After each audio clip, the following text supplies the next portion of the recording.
ഇതാണ് ക്യാറ്റിൻ്റെ ഡംബറിൻ്റെ ഉൾവശം. പ്രത്യേകിച്ച് ഒന്നുമില്ല. ഇത് കുറെ സ്വിച്ചുകളും പിന്നെ സ്പീഡോമീറ്റർ അങ്ങനെയുള്ള സംഭവങ്ങളൊക്കെ ഉണ്ട്. പിന്നെ ഇതിൻ്റെ ഇൻഡിക്കേറ്റർ, സ്റ്റിയറിംഗ് അഡ്ജസ്റ്റബിൾ, അങ്ങനെ ഇൻഡിക്കേറ്റർ, അങ്ങനെ കുറച്ച് മീറ്റർ കാര്യങ്ങൾ, പിന്നെ ഗിയർ സിസ്റ്റം 7 ഗിയറാണ് വന്നത്.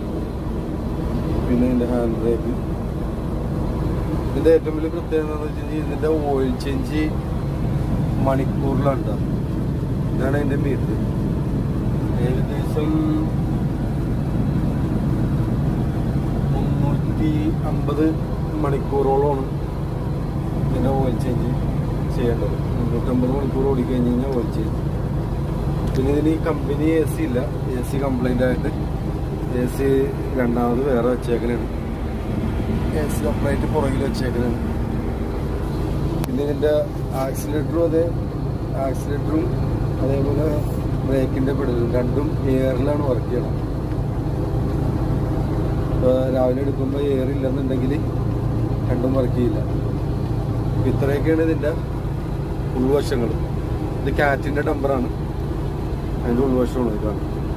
ഓക്കെ.